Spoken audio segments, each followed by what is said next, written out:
represent over 20 furniture companies today. From wooden furniture production to digital services, from design and supplying homes and office spaces to creating experiences in restaurants. These European companies represent the excellence in the furniture industry. As the CETA agreement between Canada and the European Union has paved the way for barrier-free access to a market of almost 450 million European citizens and over 30 Consulate General of the Czech Republic in Toronto.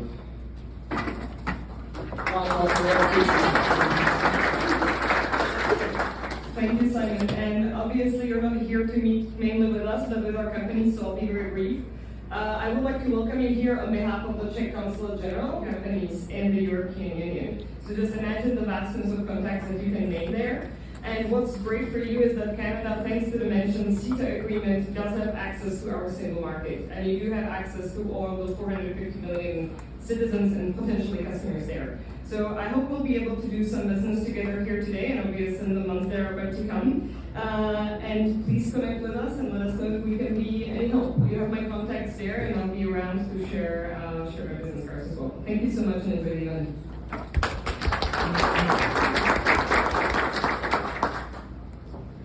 Thank you very much, Eva. I would like to welcome Ms. Oana Kerke from the Consul General. Romania. From Romania? She's not here. Okay.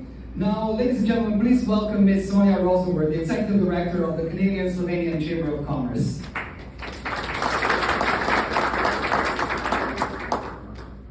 Hello, welcome everyone. On behalf of the Canadian-Slovenian Chamber of Commerce, welcome everyone to today's event. We look forward to seeing Europe's talented furniture representatives and Canadian companies form new connections and share their insights. The Chamber has been promoting commerce between Canada and Slovenia since 1990. We have members and associates in Slovenia, Canada, Brazil, and the USA. We're proud to showcase the diversity of the Slovenian business landscape through our many webinars and events. Enjoy the event, enjoy Toronto, and I look forward to meeting you later.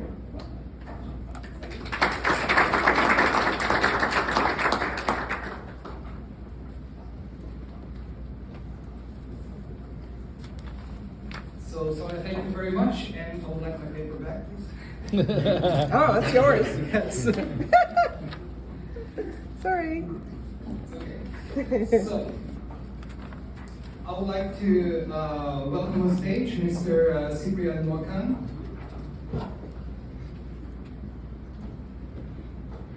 Is this representation?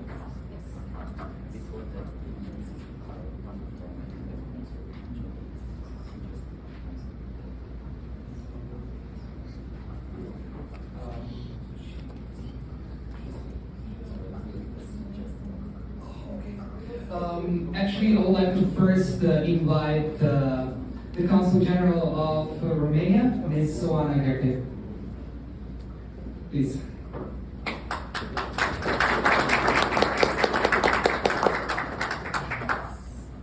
Sorry for being late and causing a little bit of trouble. No problem. It was hard to get the 35th floor. Ladies and gentlemen, distinguished guests and esteemed representatives from the European wood and furniture industry, it is my great pleasure to extend a warm and heartfelt welcome to all of you to this business mission in Toronto. I am delighted to witness the convergence of minds from across the European continent and of course Romania, coming together to explore new avenues of business and foster lasting relationships. Romania has a great heritage in woodworking and furniture craftsmanship. Our artisans have honed their skills, passing down their knowledge and techniques from generation to generation. The Romanian wood and furniture industry is known for its attention to detail, exquisite designs, and commitment to using sustainable materials. We take great pride in our ability to combine traditional craftsmanship with modern technologies, resulting in products that are not visually stunning, but also environmentally friendly. Toronto, with its diverse and dynamic business environment, provides an exceptional platform for networking and further new partnerships. This mission, I believe, that offers an extraordinary opportunity to connect with Canadian business partners, explore new markets, and forge lasting collaborations. I encourage you to seize this moment to exchange ideas and build fruitful partnerships. I extend my sincere appreciation to all the participants, organizers, sponsors who have worked and made this event possible.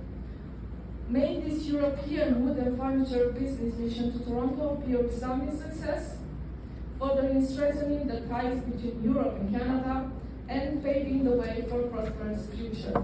Thank you, and once again, welcome to Toronto.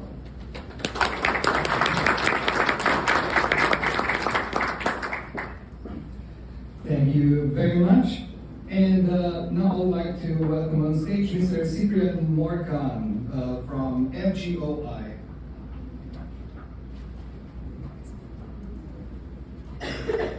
So, good morning. Good morning, Canada. Good morning, Europe. FGOI is actually the consortium Furniture Go International that started 3 years ago with this initiative to go abroad in a consortium of European SMEs with the leadership of clusters. Clusters are initiatives in Europe that combine in the value chain not only manufacturers but also service provider and R&D and so on. So it's my pleasure to come from Romania, Transylvania. My name is Cyprian Morcan and I lead Transylvanian Furniture Cluster for more than 10 years. And actually we are the organization that proposed this project, Furniture Go International, that is the main goal for that we meet together today and to share experience with the partners from Canada and also from Europe. So in the name of the 6 countries that we represent, not only Czech Republic, Slovenian, Romanian partners that are today here, but actually we are more because the consortium is combining also partners from Spain, from Sweden and from Bulgaria. And we have several actions and several activities during the last 1.5 years when actually started the projects. But the main objectives are in your front of this slide, just to create an internationalization cooperation framework, to have 2 spots, at least 2 spots in each country, also establish formal relation and key players, 4-5 key players in each of these targeted countries, and of course to understand how can we support SMEs, because in our main goal is to support SMEs for Europe and also to have in mind this added value and expectation. We would like to support targeted business relation between Canadian and European partners, but also if there are someone interested to have direct investment in Europe or in one of our countries, we will be more than happy to support for having this kind of activities, but we will encourage also SMEs from Europe to come and to find partners here in Canada and to invest. And of course, all the time we face some new challenges. So then we are thinking about new projects. And this is the fourth main goal that we had, to develop new projects between European and Canadian partners. Just a brief idea about who is in this consortium. We are more than 500 SMEs, and you see this, the balance of the clusters initiative, part of this consortium. Of course, we are trying to understand the business culture, the legislation, logistic, and also public support if there is in these countries, because we targeted not only Canada. Of course, it's important to understand that the call for action was made by European Commission when they asked if some industries from Europe would like to go abroad and we targeted no more than 5 countries. Then we in 2020, we choose 4 countries, USA, Canada, and also in Africa, South Africa and Egypt.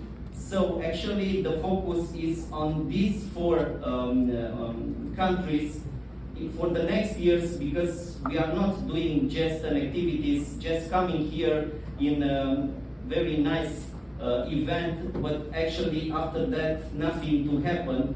We would like to have also in the next step for long-term cooperation to have in step in these countries also representation on seat.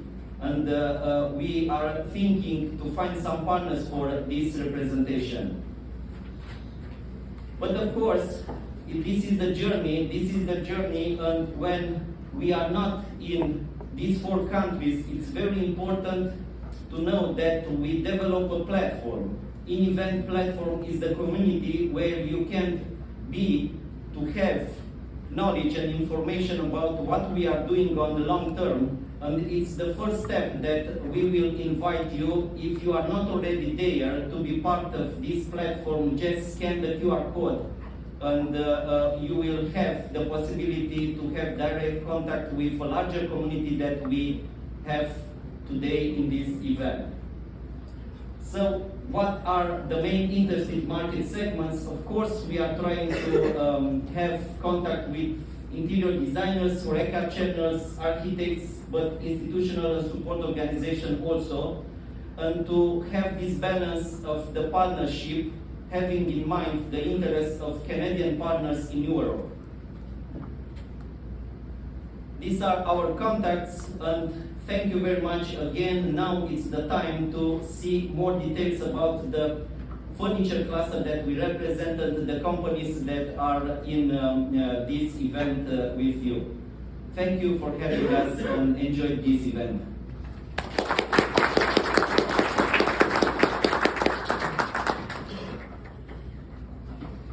Thank you very much, Cyprian. Now I'd like to invite on stage Ms. Monika Slava from the cluster of Czech furniture manufacturers.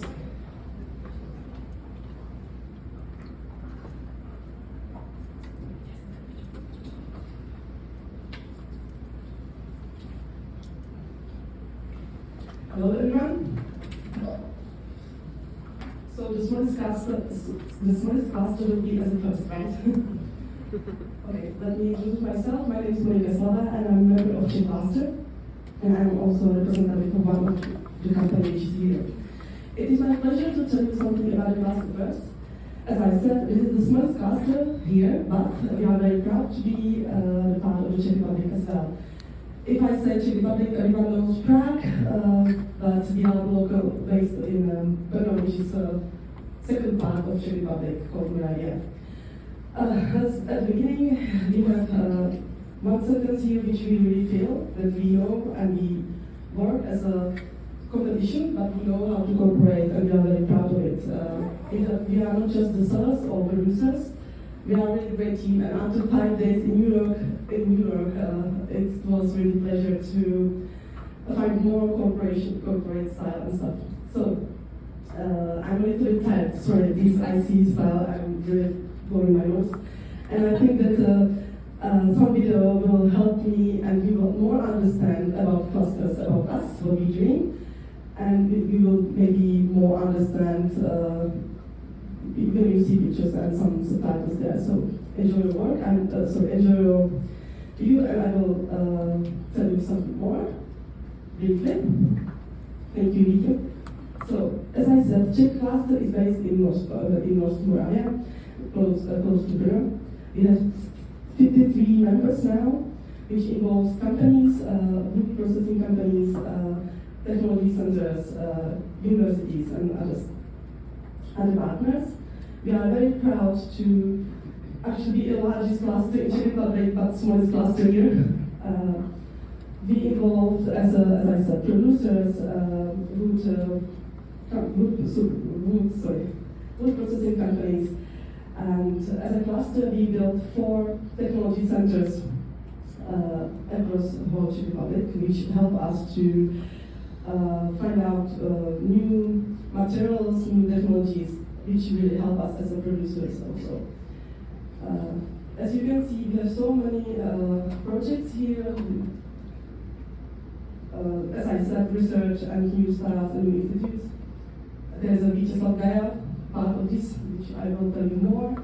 We are very proud to be also visible on shows, exhibitions, workshops and stuff.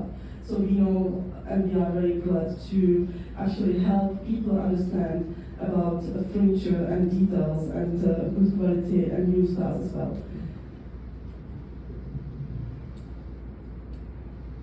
This is the Technology Center, which is a partner of IFMA. So as you can see, we are a very small cluster, but we have so many stuff to do. We thought that would be a short video, but it doesn't look like it's a short video, is it?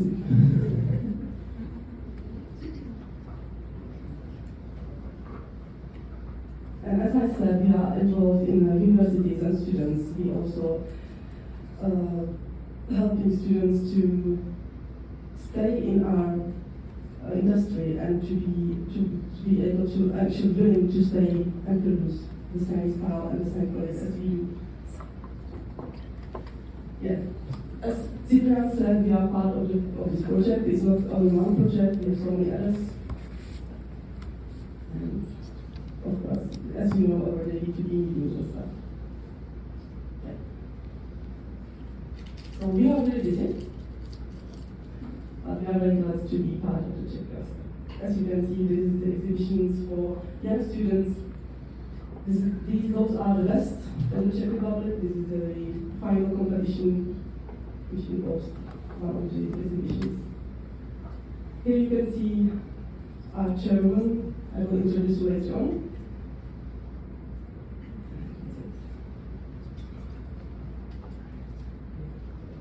Maybe I should introduce, actually, sorry, Lucia, I should introduce you at first. It's my pleasure to introduce our chairwoman, Lucia Harastinova, which is over there. You can sit up.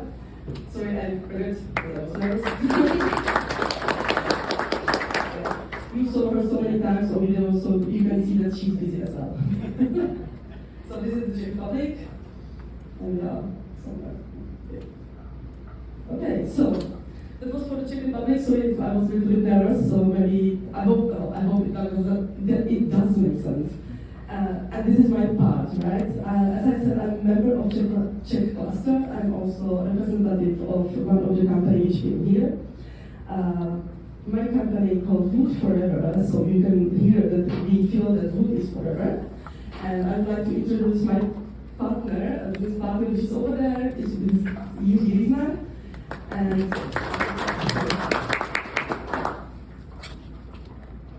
about us, what's the difference? As I said, my feelings or our feelings about wood, about nature, about heritage, about history, is about us.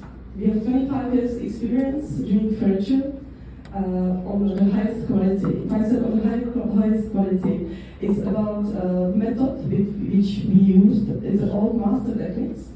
And we are exactly the opposite than the serial production. So if you can imagine IKEA style in box, it's totally the opposite style. We actually produce only on customer demands, just using solid woods, any kind of solid woods, hard or soft, it doesn't matter, but strictly following old master techniques. And it doesn't matter if the style or design furniture is really rustic, old style or modern style. That's the common. So, as I said, we are based in Czech Republic, again Moravia, because nice people are usually in Moravia. It's a joke, you can understand. It's not in Prague, but don't worry, you can visit us, and so many clients even come to us to see us. We are only 2 hours from Prague, so it's easy to. But from Canada, it's faster. We have also market in the Belgium side, so we know how to deal with the clients on long distance. So you don't have to be worried that we are a very small country or a small company. Yes, I know we have only 15 employees, but we have 25 years of experience. And as we know how to deal with the clients on long distance, it doesn't matter if it's in Belgium or if it's in Canada. I know there's a lot of work, documentary and paper style, but we know how to communicate and how to deal, and we're really looking for build a partnership on trust actually and friendships and it's not about stereo production, it's not about stereo style, it's about the energy which we have and which we feel about our work. So it's some picture what we do usually, it's quite classic but we can do modern. So I should go fast. I know I usually very talkative person, so you have to stop me, right? This is the other company which I would like to introduce. Representative of this company is Jan. It's over there. That is my So Jan Perhal is the son of his father, which is over there. He's the founder. And we are always about, it's always about relationships and about family, so this is also the family business.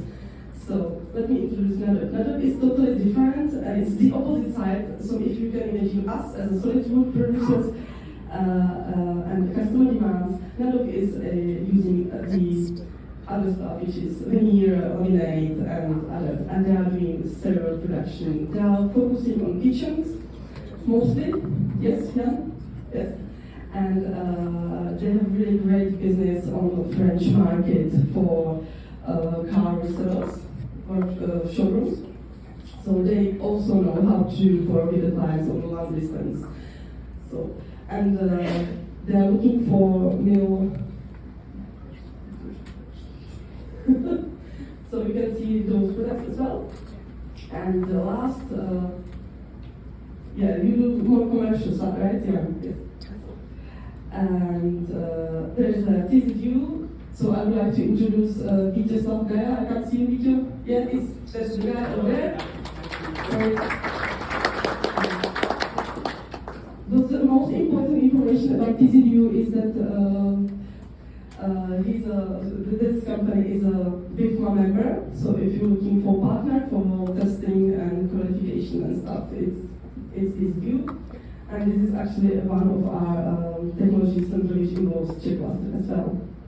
So TZU follows ISO accreditation and BIFMA accreditation as well as doing seminars, trainings, workshops. So if you need more information about Peter, Jan, or me, or Chip Cluster, please feel free to come to us today. I'm really enjoying to be here and I'm really give you any kind of information which you need. Thank you for your patience.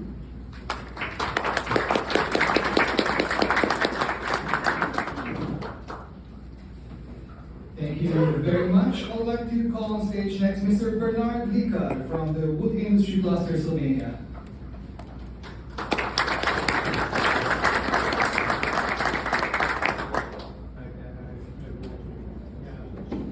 Ladies and gentlemen, again, Mr. Bernard Lika from Slovenia.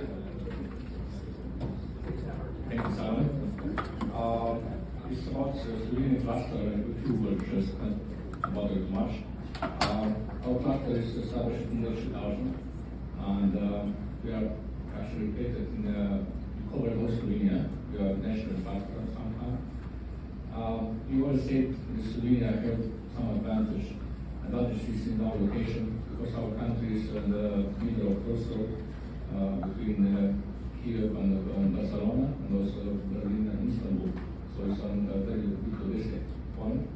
But also we have said our main markets are located in the diameter of 500 kilometers, which called Italy, Germany, Austria, Hungary, and Croatia mostly. So just about this, who we are.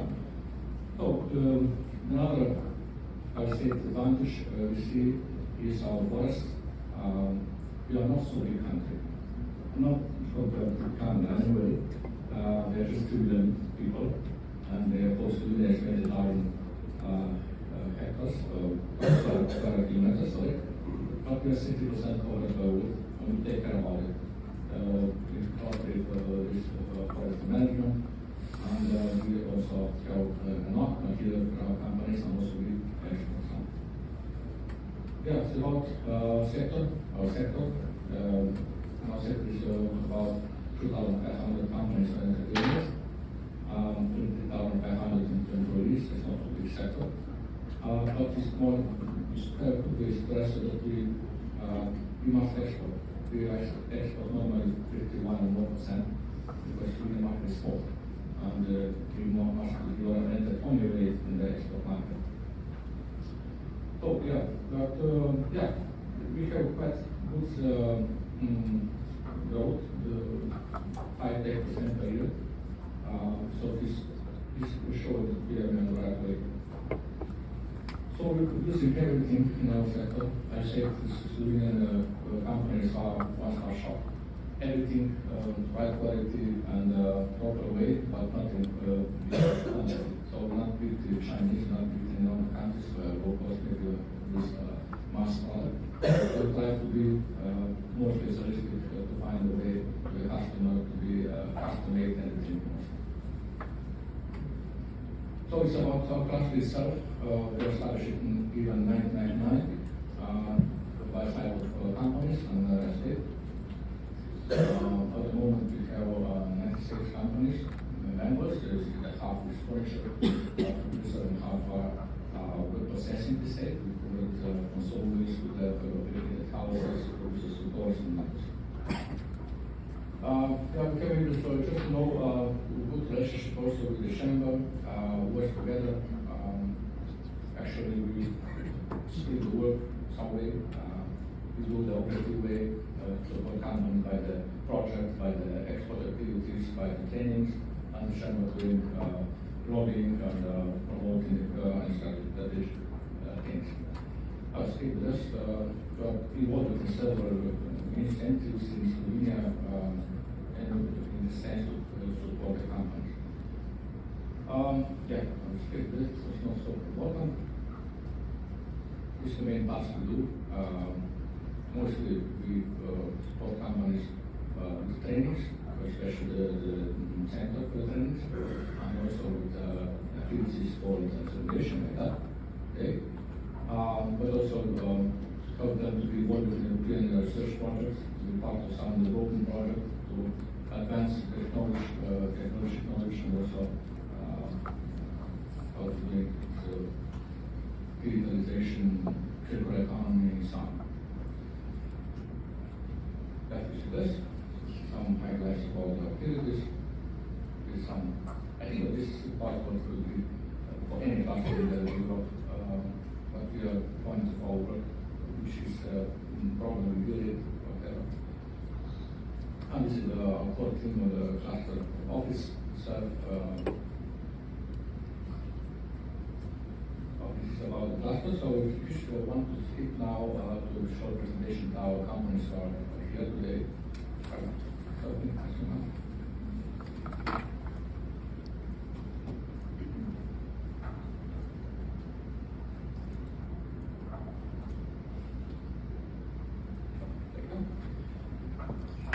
This because it's important. This is just another picture of Slovenia. So Slovenia is have some $29,500 per capita, and the export about 2 billion, so it's almost 40% of all the economy in Slovenia. Yeah, it's good. Most important. So. Maybe some people is about our relationship with Canada. No, we don't doing about 5 million exports in Canada at the moment, and we still find a new way, not just to import in Canada, but also to help the Canadian partners to make some cooperation and also help them on the Slovenian market wider. So it's some about some product about Slovenian companies. A brief what it is. So it's another part I said in our cluster dealing with the construction and joinery and other product. This is about our, I said, through delegation we joined the days. We were in New York last days and then in Toronto. And there is the first one is Resna Doors. This is translated. Rata is Slovenian, so doors meaning in English. Please, Boras, to stand up to show you.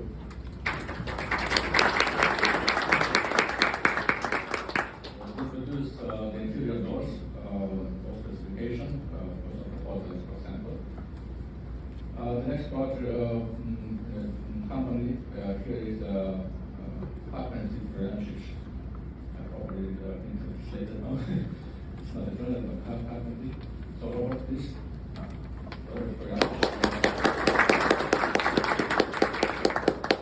They produce rail system furniture for hospitals, schools, kindergartens, and offices. The next one company here is also Carpentry Potočnik. Potočnik is Slovenian, but okay. So Lars, please. General said they produce the interiors for many purposes, also specialized conditions. So the next one is the latest. The latest coming from the company Mineral Furniture. Moisa, please. Moisa is also architect, and they have this family business. This interior kind of furniture, and they're also specialized in kitchens. The next one is coming from Carpentry Deichmeister, presented by Tomasz Deichmeister. They're doing all interior furniture and also interior doors for homes and business premises. And the last one is coming from the Carpentry Lauret. Is Martin Lauret. Martin, please. Okay, start. They're also doing interior furniture for homes and business premises, also for medical furniture and libraries. So we're short about our company here. Thank you for your patience. I hope that it's not too long.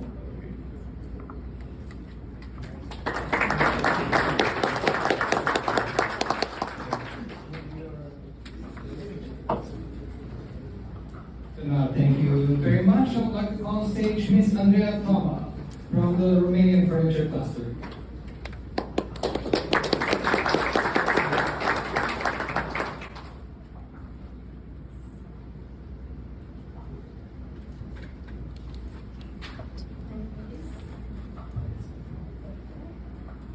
Hello everyone.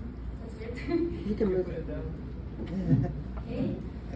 Hello, my name is Andreea Toma. I am working with the Transparent Furniture Cluster, and I will shortly, briefly introduce you to the activities of the cluster, as well as to the companies who are present here today and who are really eager to meet you. So let's have some conversation together later after the presentations. So the Transparent Furniture Cluster is on a mission to contribute to the sustainable growth of the sector through innovative products and services, as well as products who are marketed to niche regional and national and global markets. The cluster is gold labeled and has over 10 years of experience, which I believe we celebrated last year. Can I mute the mic somewhere? The sound.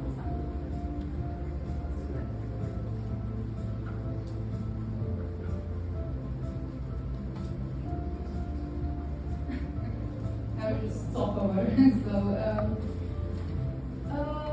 The Transparent Furniture Cluster has partners from all over the value chain, of the furniture value chain, companies, education and research units, and public institutions and catalysts. We are together 90 members, out of which 68 are SMEs. What are our general objectives and why are we here? We are trying to support our activity members in supporting their interest in the foreign markets. We want and we aim to increase the representativeness of the cluster in foreign markets through specific joint actions, activities such as the Furniture Room International Project. And we want to support the provision of innovative products and services through research projects, development innovation activities, which we are carrying on in various projects in partnership with our members. This is a short presentation of the Furniture Room International, which Julian already did. why is representativity important to us? Because the projects we are part of are connecting us all over the world, and we are open to expand our network further and better.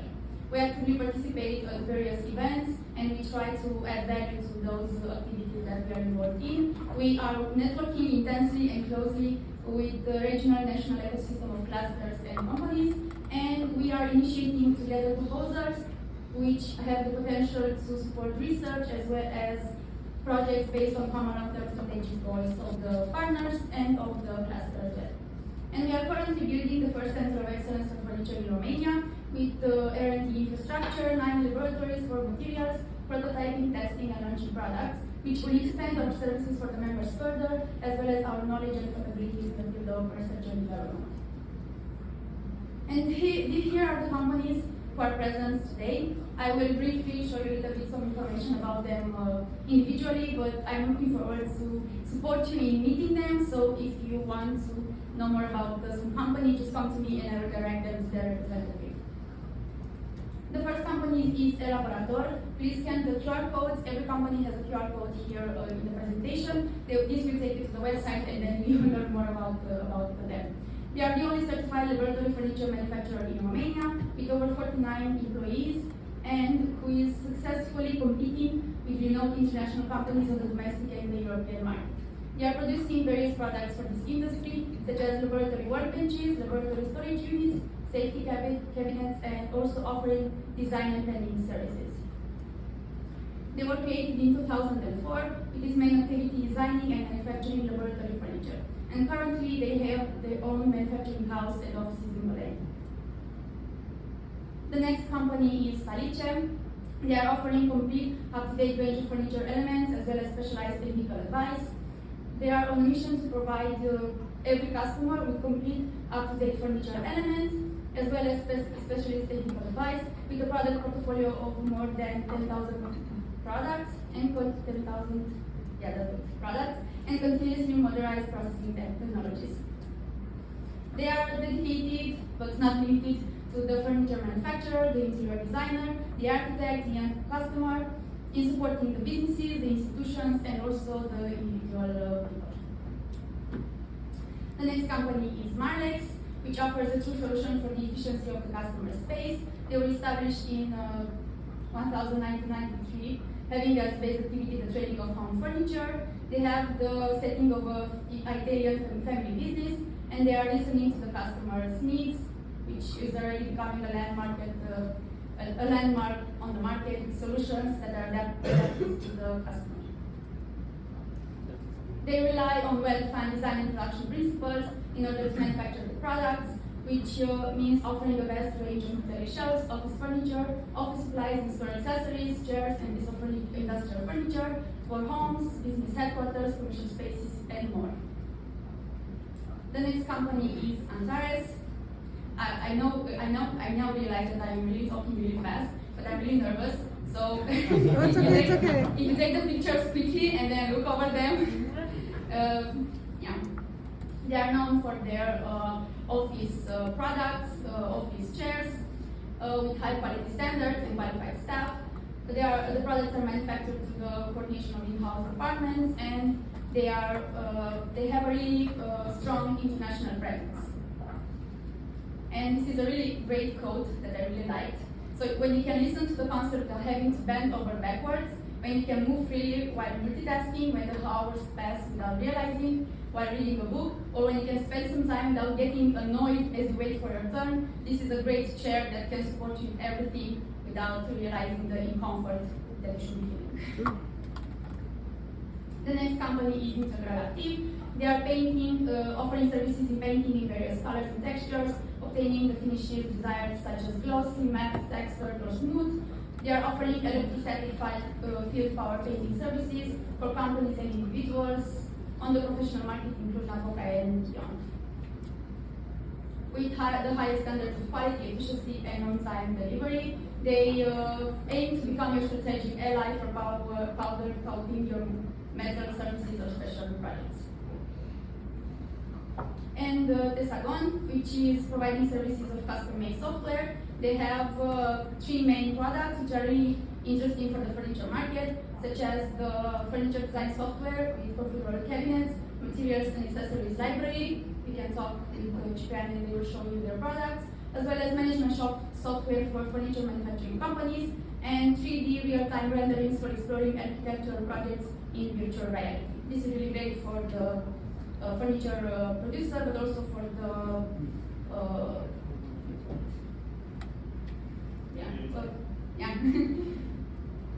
Okay, and this is one of the products that I think would be highlighted here, which is the Digital Dynamic. They are offering the most effective way to present real estate and interior design projects. The real estate was the word that we forgot last slide.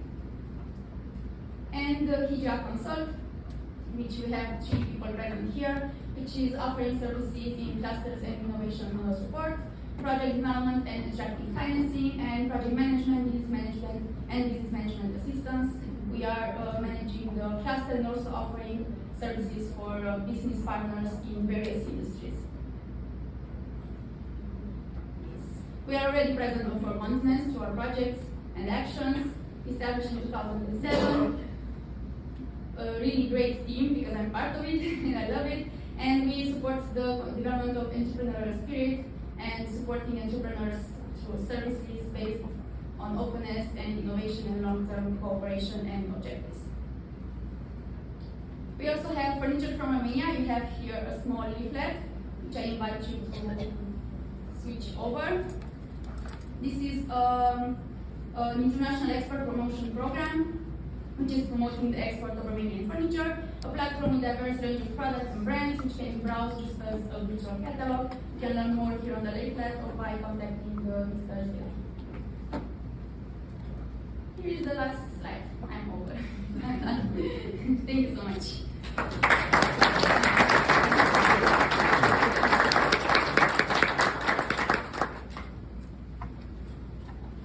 Thank you very much, Andrea. Now I'd like to invite on stage Mr. Mike Baker from Wood Furniture Cluster of Ontario.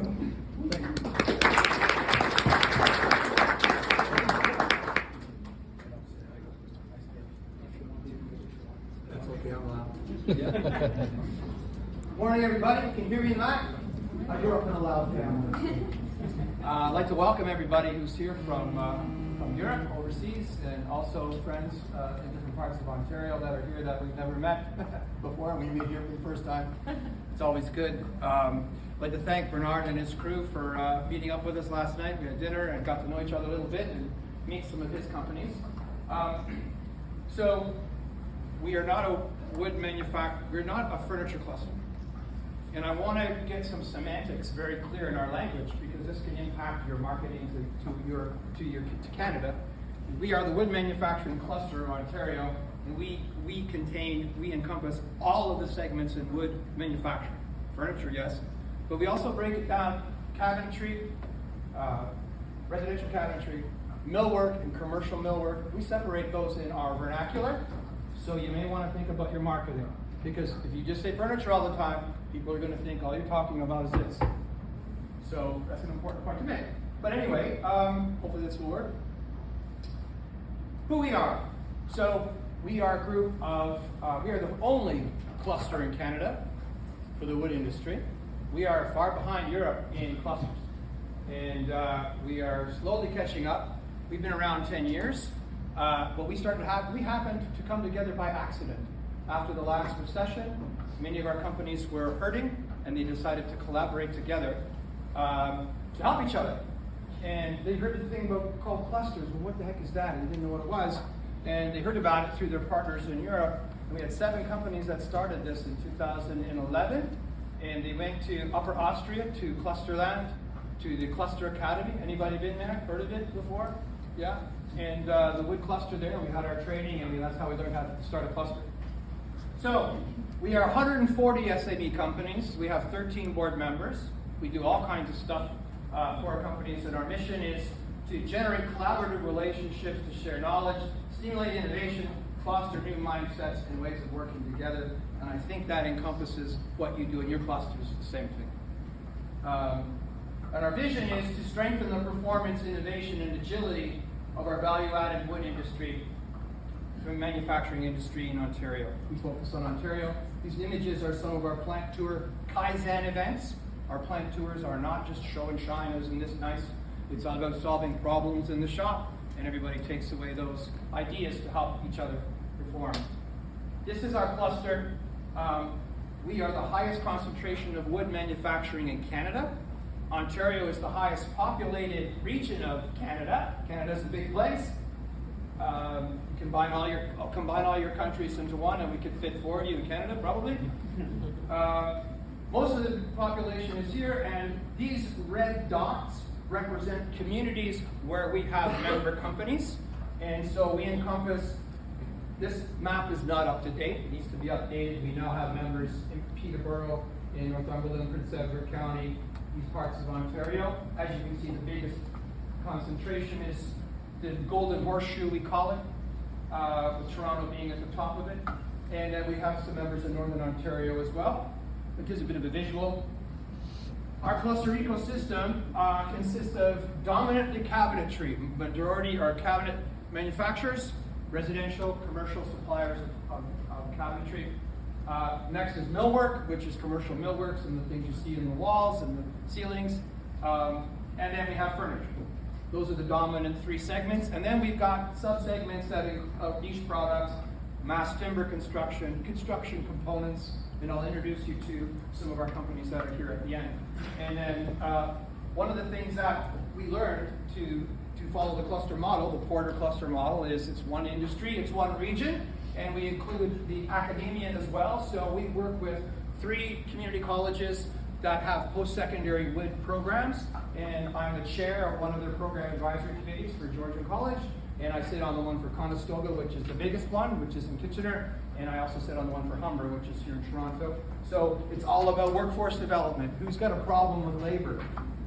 Huge problem with labor here in Ontario. I don't know if you do where you are in Europe, but that's a big challenge for us here. So we work very closely with our colleges to get the right graduates coming in and telling them what to be teaching in the colleges, right? We want to make sure that they're teaching the right things. So we have our SMEs come in and tell them what to do.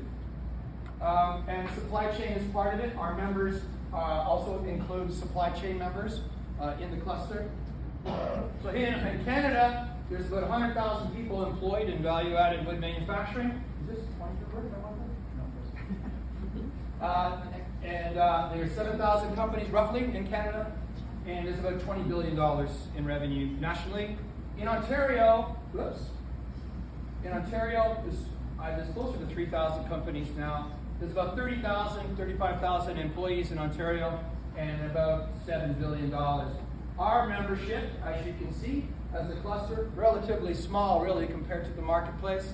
We've got about 140 companies, about 5,500 employees in our cluster, and about 650 million, 700 million in revenues just within our cluster of members alone. It's growing, and those are the latest, those are numbers that are old, so I think those numbers are being much higher, particularly since the pandemic.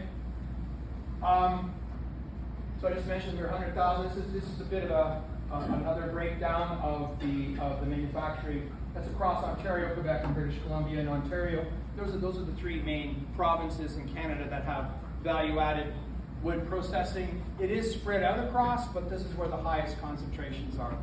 There are some big furniture factories in Winnipeg, and there are some in Calgary as well, but it's not where the majority of them are. Most of our businesses are small SMEs. This is where the majority of them are between 10 and 50 company employees. So probably very similar to you in your communities as well.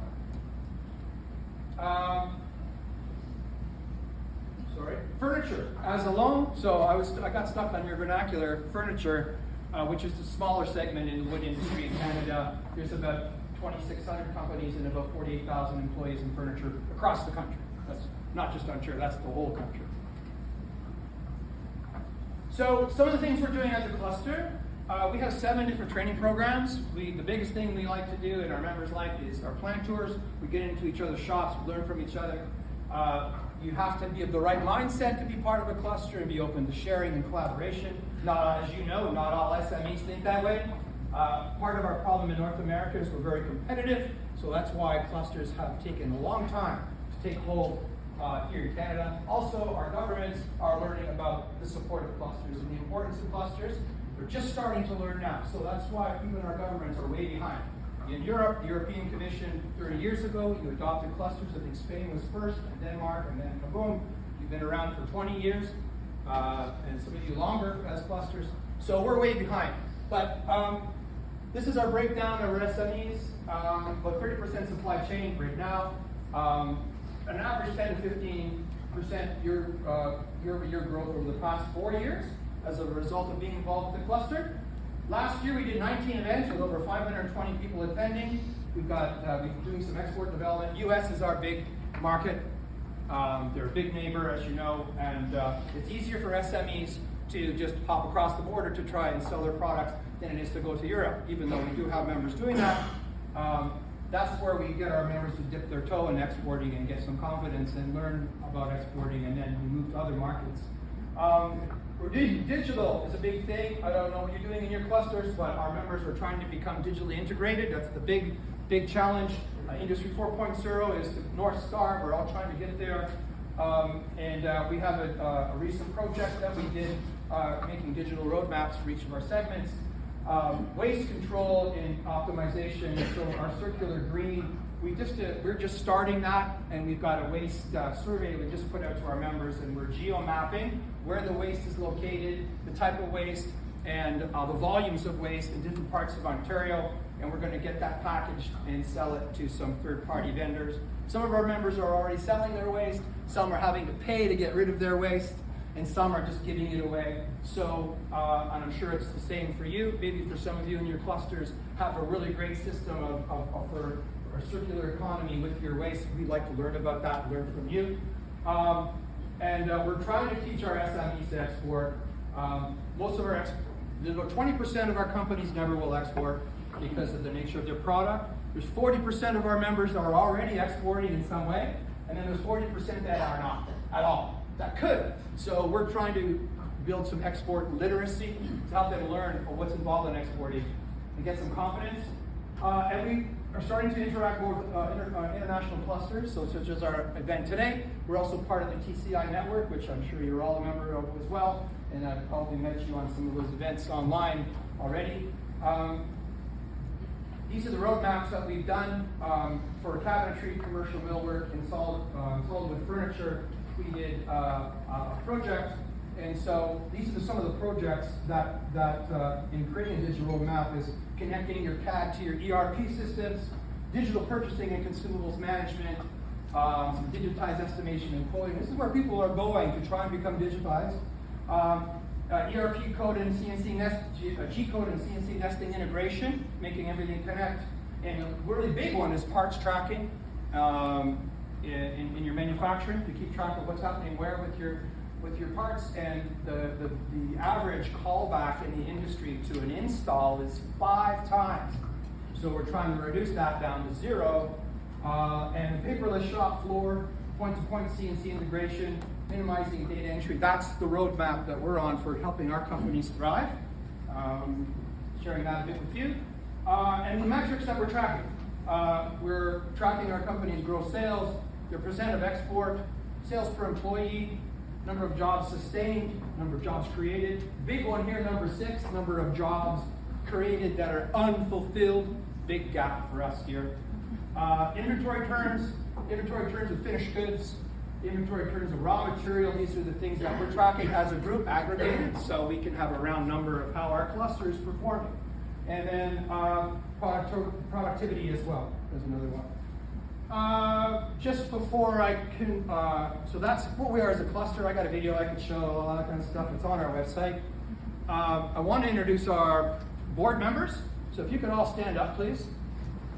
And I'm going to ask you to, in 2 seconds, introduce yourself and what your company does. Because these guys are promoting their company, so you got 2 seconds to promote you. Introduce Chris Martin first, who is our chair. I'm the chair of Wimco. Pleased to meet you all. And I also manage a company in Waterloo. We make interior wall decor products. It's all over wood. So we're in the niche category. Okay. My name is Holly Gleason. I am part of the board of directors for Wimco.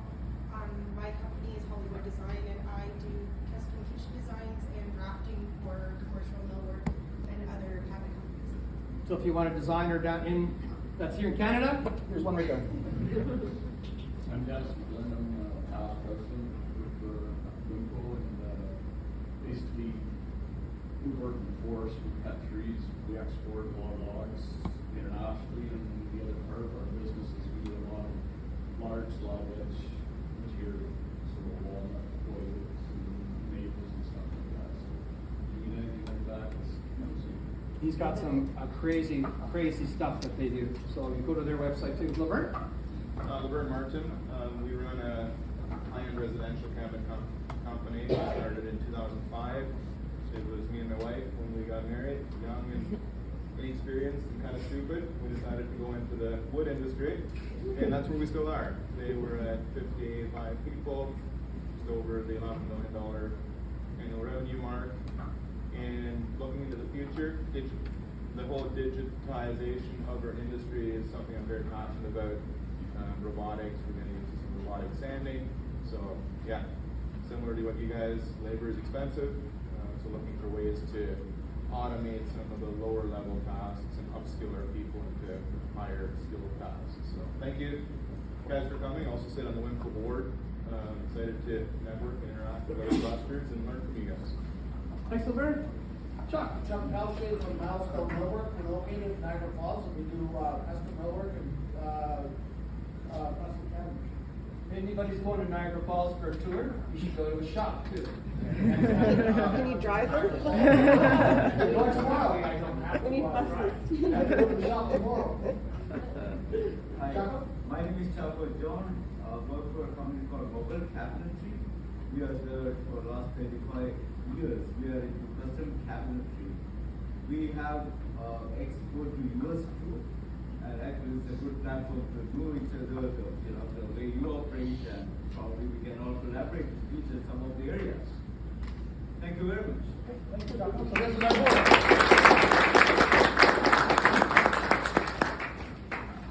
Thank you very much, and please let's give once again one big applause to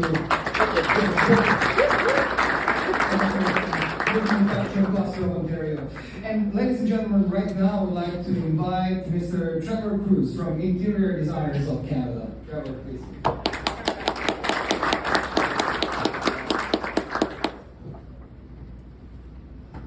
Hello, everyone. There we go. Yeah. Forward and back.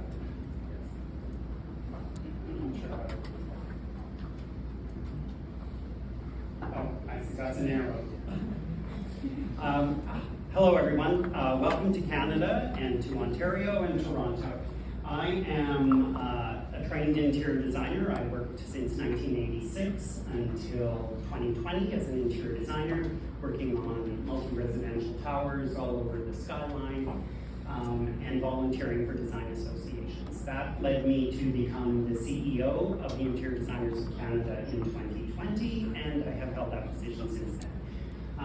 I will tell you a little bit about the organization. I have what looks like a big presentation that I promised Eva I would fly through given 10 minutes.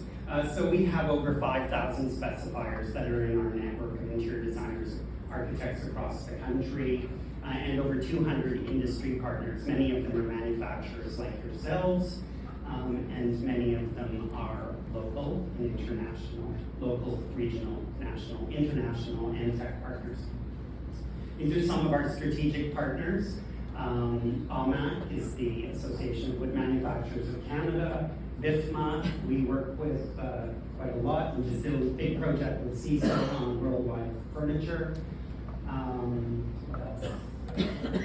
Build Industry, BETA is the Black Architecture and Interior Design Association, Retail Design Institute of Canada, and we collaborate with them on projects all throughout the year. Canada is moving slower than many European countries back to work. We are right now, I would say, most of the offices in the core of Toronto are less than 40% return to work. We just canceled 2 events in Quebec, one in Quebec City and one in Montreal, where most offices are still only 1 day in person. Everything's really staying remote. And it's different across the entire country. I was asked to speak quickly about trends. This is a very important slide, speaking specifically to construction in Toronto. In the first quarter of 2023, there were almost 250 cranes in our sky on the horizon, demonstrating how much construction we currently have and specification. And that is more than New York, Boston, Chicago, Los Angeles, Seattle, San Francisco, and Washington combined. For a small country and population, we are very, very busy in construction, and we have been for the last 30 years. We had a very small slowdown in the last recession. In fact, our residential construction in 2008 was at its peak and continued to go up. We work with international trade missions to take interior designers and architects around the world. We do that through the Canadian government. I apply for grants, and we've been to China, India, Chile, Brazil, UAE, and Mexico. There's a group of us in India. And we work with foreign consulates and clusters like yourselves to go to other parts of the world. We've been to Belgium, Ilsa, who is here to talk to you at some point if you bump into her, about how she successfully imports product from Belgium to the Canadian market. Denmark, Italy, Malaysia, Turkey, France, just to name a few. There's a group of us in a photograph in Brussels. We did a pretty extensive benchmarking survey of our members across the country, and I pulled out some specific, it's a 200-page report. I pulled out some specific things that might mean something to you and what you're trying to accomplish here in Canada. These are, I wanted to demonstrate from 2011, 2014, and 2022 sort of the shape of the sectors of design in Canada and how they're shifting sort of more towards workplace and corporate. You can see it went from 32% to 49% of the design activities in corporate. And residential is dropping from 34, 31 to 19. Sectors for the most recent 3 years, this is the sectors that our designers work in. So residential is the second largest group, 58%. Those are mostly 1 to 5 person firms. And the largest sector is workplace and corporate, with 76% of the firms working in that sector. But you can see we have a lot of hospitality, that's condominiums, hotels, recreational facilities. A lot of our design firms work internationally on projects around the globe, and many of those are in corporate and hospitality. Design sector activity, very similar, I'll just jump over that. Project starts. In total, how many interior design projects did your firm initiate in 2022? And most of them were in the 11 to 25 projects in the last year started, 30% of them. But many firms with many projects. Association members, this is the Interior Design Association. We asked the people responding to the survey which organizations they belong to. IDC is at the top. 90% of the respondents are members of the Interior Designers of Canada. Then the most logical second group is ARIDA. ARIDA is the Association of Registered Interior Designers of Ontario. So those are Ontario interior designers, and most of them belong to the Interior Designers of Canada. And then these are the other provincial associations, as well as Royal Architectural Institute of Canada, BOMA, IFMA, etc. Location. So, like Mike said, almost 50% of the interior designers in the country are in Ontario, and 80% of those are in Toronto. Most of the economic activity in the country around architecture, interior design, construction, and manufacturing happens here in the Toronto region. But to corroborate what Mike said, British Columbia is quite large. And the rest of the provinces, as far as interior design practitioners, are quite small. Location by Canadian city, you can see again here, Toronto, almost over a third. The next would be really other, and Vancouver in BC. Very small markets in other areas across the country. we do a lot of professional development where we work with our manufacturers to put on continuing education programs for interior designers. It's a very good way to build your network and a relationship with interior designers and architects because they're required by the laws in the provinces to keep current and learn all the time. So we work with manufacturers to make sure that they're teaching appropriate things. You can follow us on our social network channels. 90% of our contact through our members and our industry partners is on LinkedIn. We have over 46,000 unique hits a month, which we want to connect to. How can we work together? Well, you can reach out to me directly at this email address if you're interested in connecting to our network. We just this year instituted a new international manufacturers partner category. I'm not here to sell you, but it's only $500 a year, and you get all of these opportunities to connect with our specifiers and designers across the country. I was going to ask if there's any questions, but I don't want to overstay my welcome. If you want to speak to me about the interior design market in Canada, how we interact with other countries around the world, please come up and talk to me during the course of the day. And thank you for being here and being interested in Canada.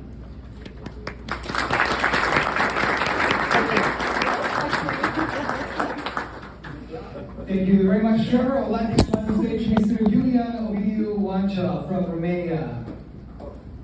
Good afternoon. Actually, we'll correct that. So, born in Romania, raised in Canada for the last 35 years, out of Montreal. So I'm not sure if there's anybody out of Quebec today, but if there is, obviously my business partner from Cassidy CNC Machine. So I don't have anything to present to you. I'll just give you the big lines of how important the task that you guys are doing now is for business growth.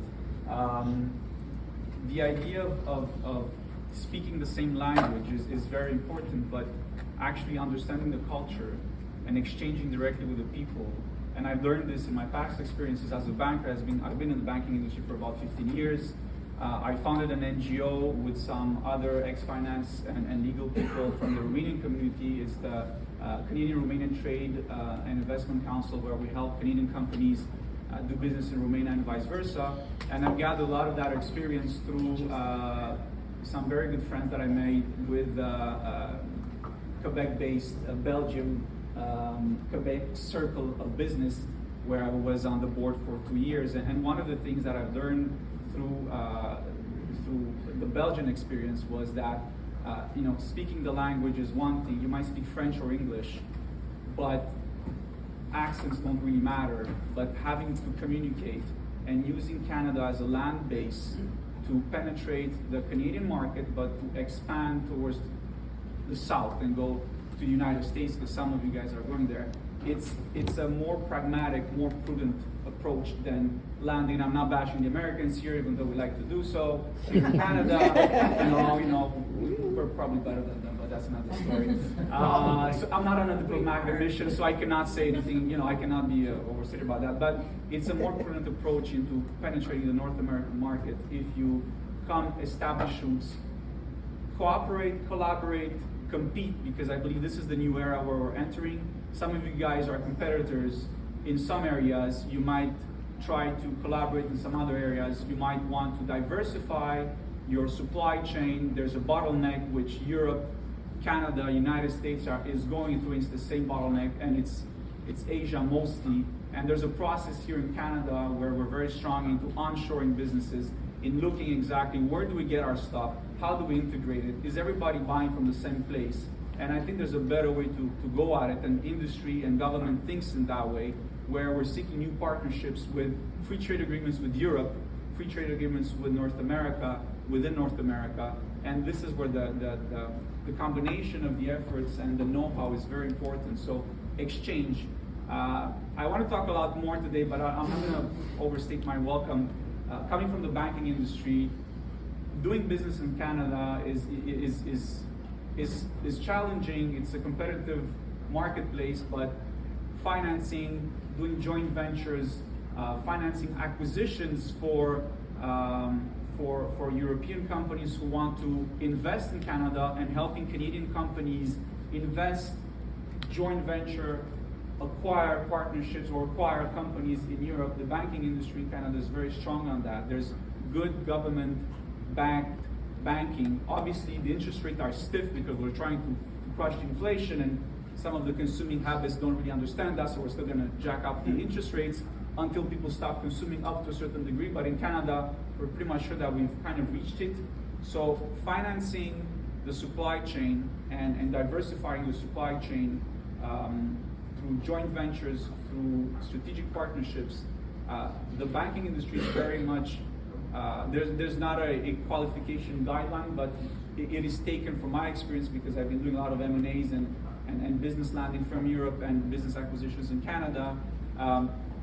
The landscape is pro-business. They take each case to its face value, and it doesn't have to be a billion-dollar company. SMEs are driving the Canadian economy across industry. So this is not, you know, I have a mandate, and I'm very fond of working in a robotics company out of Quebec, which is exactly participating and has the same issues that European companies have, where the distribution chain is locked, where there's a lack of productivity in the factories, where there's a lack of digitalization in factories. So those are areas of cooperation. And then once you beef up your companies, then you're in a better position to compete each other. But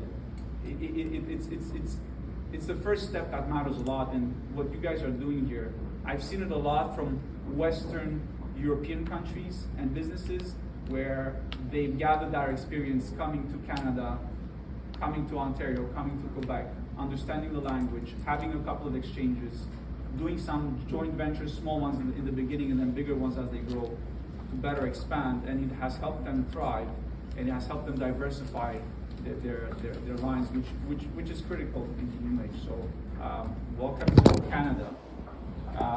And I hope this is going to be a very fruitful meeting that you guys will have today. Thank you so much.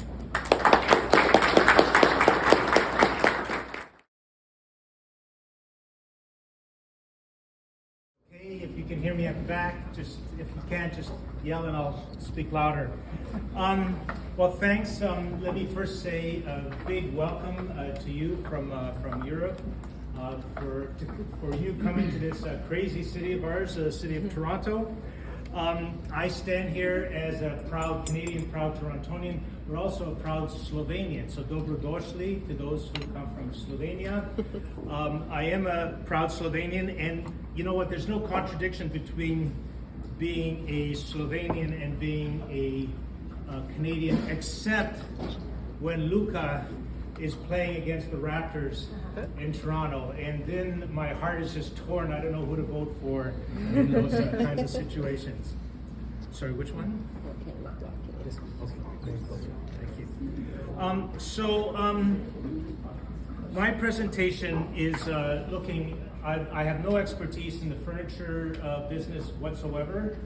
My expertise is in the city of Toronto. I was a city councillor in the building, right, the current building that you saw at lunchtime. I worked there for 28 years and helped to be part of building the city that you are now experiencing. To go to the end of the presentation, this is a good time to be thinking about investing in Canada and particularly investing in the Toronto area. We are booming. We are, I would say right now, we're not a Tokyo, a Berlin, a London, Paris kind of city, but we are butting up against it. And I think maybe our children or our grandchildren will say, yes, Toronto is one of the top 5, top 10 cities globally. And I think some of the statistics that you will see will show that. So population projection, this is big picture again, and I'll leave the details on furniture and how you might leverage this for your particular business. So in the next 30 years, City of Toronto is going to add another 1 million or so people. That's just the City of Toronto. If you go to the Greater Toronto area, so we're one city, there's a whole bunch of cities around the Greater Toronto area, they're going to add another 3 million people to this area. So do the math. I remember when I was younger, so much younger, I remember when we were less than 1 million. And that was in the late 60s and 70s. And we hated Montreal because they were over 1 million and they always beat us in hockey. But now that has, and they still beat us in hockey. Now that has changed. And we are, of course, the premier city in Canada from all kinds of different perspectives.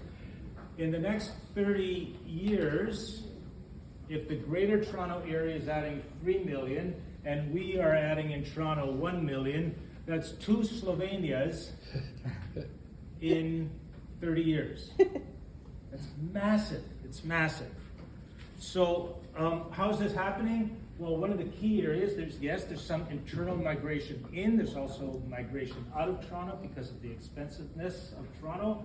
But we are looking at 130,000 people migrating from abroad, from other parts of the world, to the city of Toronto. Canada has a strong, positive immigration policy, and we are attracting very brightest and the best globally. They see right now, this historical moment, maybe it'll change, but right now we are attracting the brightest and the best from really all over the world. And I hope you have a chance to go on a subway and just sit down and try to say, okay, what languages do I hear? Where's that person from? Where's that person from? And you'll be amazed at the differentiation of people that are here. We are, along with Vancouver, first tier Canadian city. Second tier would be and I hope I'm not meaning to offend anyone from Calgary or Edmonton or Halifax. They would be a second tier in the country. The strength of the Toronto economy is bigger than the vast majority of provinces, and it's as strong as the province of Quebec. That's how big the Toronto economy has become. We very often use the expression that Toronto is the economic engine of Canada. This is an older study from 2014 to 2019. Where are jobs coming from, or where are people producing jobs? Professional, scientific, technical, the whole IT world, very, very strong in Canada, in Toronto. So sometimes when you think IT, and you think where are the brains, where are people heading to, the cities that you will say is San Francisco, you'll say that. You'll say Seattle, you'll say New York. And as a New York Times article recently identified, holy smokes, Toronto's in there. Toronto sometimes is stronger than New York on the IT side of things. And there's a bunch of others there. I don't know if they're going to give you this presentation. I won't go into it because I don't have that much time. The one thing that you see here is manufacturing. With COVID, those numbers are changing. That's up to 2019. Those numbers are changing because of the desire to have shorter supply chains in Canada. So you are seeing manufacturing picking up, which I think for you folks is an opportunity. Job creation, again, Toronto is just booming. It is above the Canadian average. It is pulling up Canada in a fairly dramatic way, along with the city of Vancouver. It is strong, and it will be strong in the next little while. That previous slide that I had on the different sectors, I could have had a slide on each of them to get into them, but that's not really of interest to you. And I will just pick up on one, the financial services sector, only because a few of the banks have failed in the United States, and of course they had a bank-led recession 14 years ago. Not the case in Canada. In Canada, the banks are very secure and very strong, and in fact, it is the second largest financial center after New York in North America. And the other line that I want to highlight there is Canada's banking system ranked first in the G7 for the 11th year, and it's one of the soundest in the world. In terms of soundness of banks, world ranking, Canada is number 2, and all of those head offices of the head offices of most, if not all, of the big banks are in the city of Toronto. Okay, the biggest thing for you folks is the construction industry and what is happening there. Someone in the morning, is it you? Yes. So there's this thing called the crane index. And so some dude goes around and counts the cranes in all the big cities. And I'll tell you, when I was having lunch, I was looking outside here, okay, I can see this way, I think I saw 7 or 8 cranes. If you look south, which I think is that way, I saw about 19 cranes.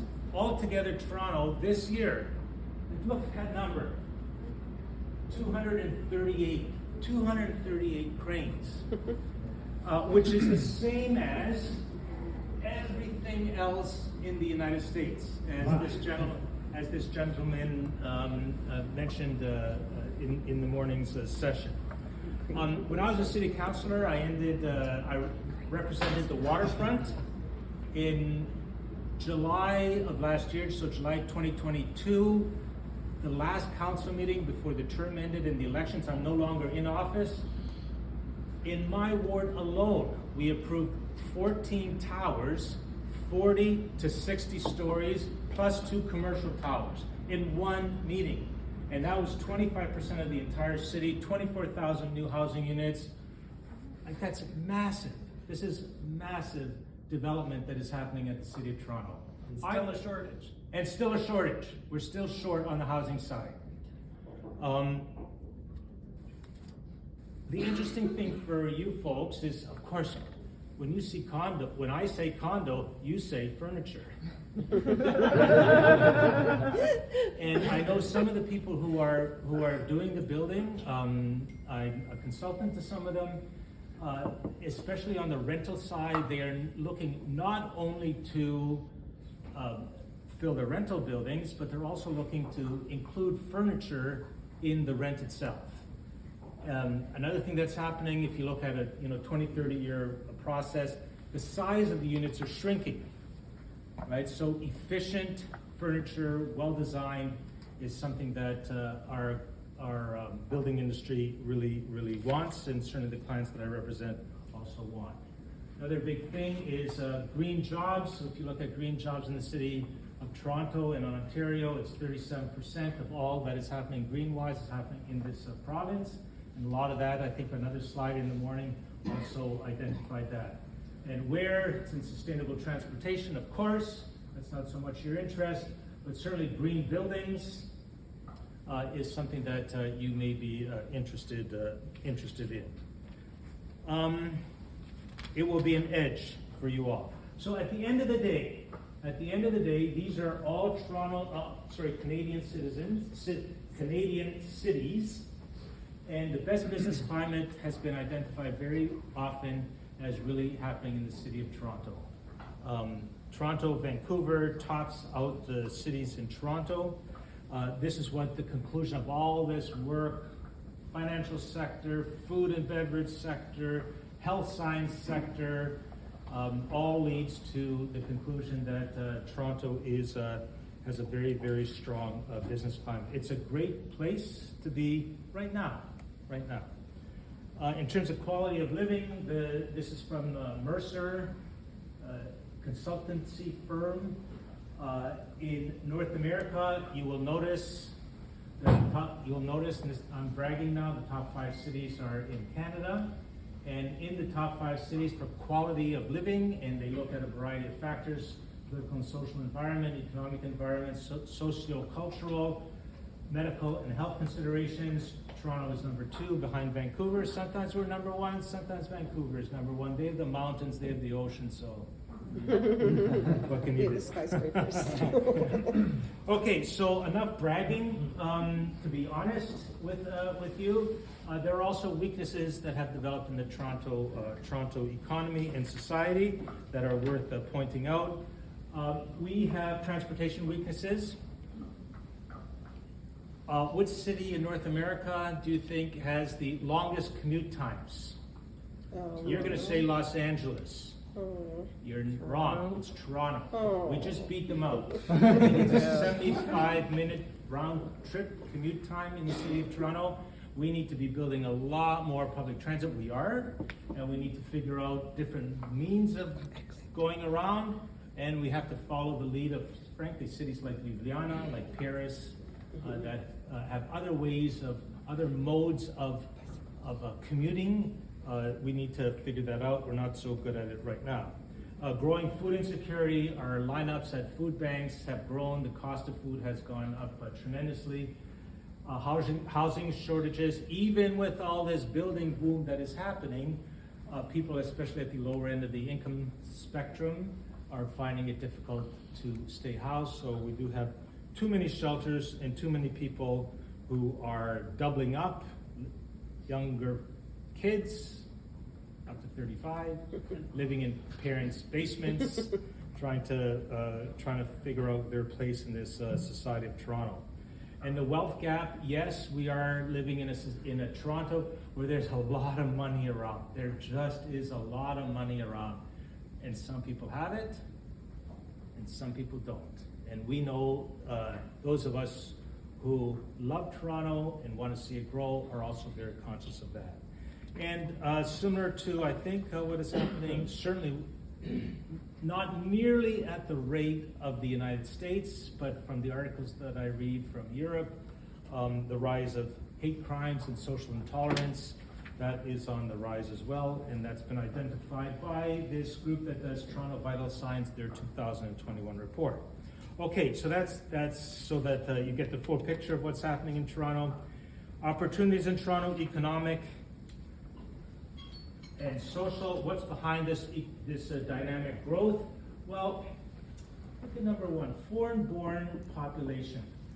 51% of people that you see on the streets in Toronto were not born in this country. The mayor of London was once bragging that London is the most diverse city in the world. He was wrong, and he corrected himself later on. Toronto is the most diverse. We have people from every corner of the world living in Toronto. Now, I won't go into the debate over diversity in Europe. That's I can't speak that, but I'll say for Toronto, it's really been an asset. My parents were immigrants. They were refugees. And you know what? They built this city. They were part of building this city. And now another generation is coming from all over the world to build this. Toronto has a motto, and the motto is diversity, our strength. Diversity, our strength. Not diversity, let's tolerate it because we have no choice. It's diversity is actually seen as a strength for Toronto. And you can see it when you go to a Portuguese restaurant and you sit down, where do you get your wine? Oh, I go over to Portugal and ship it directly here. Okay, great. And then you see all this fusion food, and then you see this way of doing business versus that way of doing business.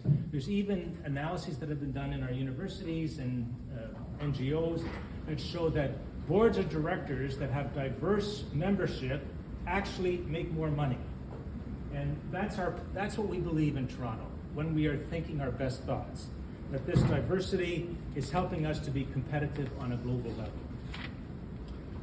We also have 8 colleges and universities in the city of Toronto, 500,000 students working at all levels. There's a line that a US senator had that says something like this: if you want to build a great city, build a university and wait 100 years. We have 8 of them, and those are the students that really are contributing and will contribute to the next generation of entrepreneurs, social actors, and so on. We have world-class hospitals and healthcare. We are known to be in the top 5. If you go just up the street here, the Toronto University Health Network, Toronto Health Network, Mount Sinai, Sick Kids, and the research that is associated with those universities is second to none. Toronto as a gateway city. Someone mentioned that in the morning. We are within 1 hour's flight from everything from Washington to Philadelphia to New York to Chicago. We are very close to the major centers of economic life in North America. And I'm a former politician, so I can say this. If your name is Mohammed and you're smart and you want to do business, maybe you don't want to live in the States, maybe you want to live in Canada, to be near the market, but not right in the market. And I think that's some of the patterns that we've seen in the last 7-8 years as America is undergoing its social conflicts. And some of those folks have said, okay, we're going to come to Toronto. And of course, a very diverse economy, that's what Toronto has. Last slide, or second last slide, we also benefit from stable governments at all levels, stable landmass. We're not near an ocean that is rising and it's going to flood us out, or near where there are hurricanes. Very stable landmass, access to fresh water. Lake Ontario, 20% of Canada's water is in the Great Lakes, which is where we're on one of the 5 of the Great Lakes.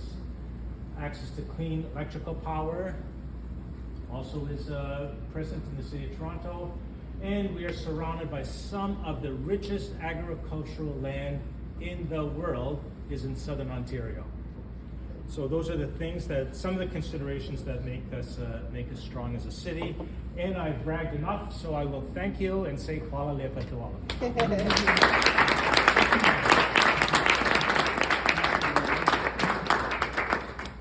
Joe, thank you very much for this presentation. And the next person I would like to call. The next person I would like to call to the stage is one of the members of the board of directors of the Canadian-Slovenian Chamber of Commerce, and a person who is very knowledgeable in wood industry in both Canada and Europe. So, Mr. Bill Kociancic, please.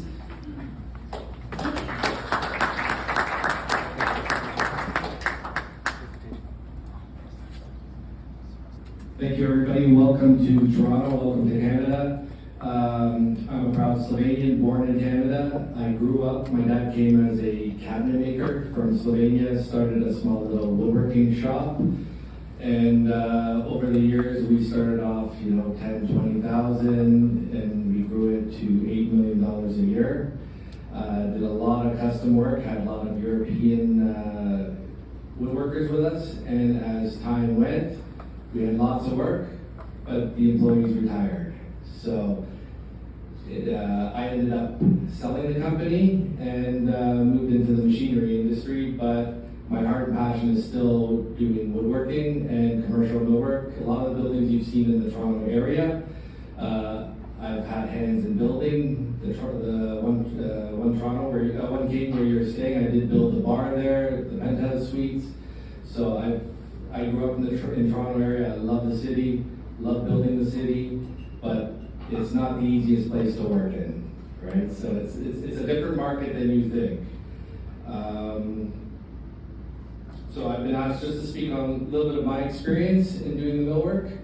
So the Canadian market, we are not the United States.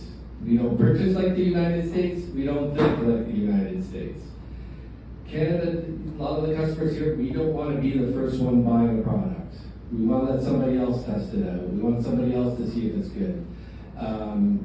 You got to knock on a lot of doors. Start knocking. Don't be discouraged if you're not the first one. Somebody will eventually let you in, but don't be discouraged if 1 or 2 say no, right? But once the floodgates open, everybody will want you, right? It's the same with, right now I'm in machinery. One person buys a machine, you'll have a hard time selling it. As soon as he buys it, every neighbor will want that machine. Whether they know it or don't know it, they don't know the reasons why they want it, they just, because somebody else has it, they have to have it. So just be persistent and don't be discouraged. We don't have the same, that's part of the buying patterns, but also within Canada, province to province, there's different buying patterns. There's different trends in different provinces, different ways of buying. So you may want to look at what's going on in the province that you're trying to sell to.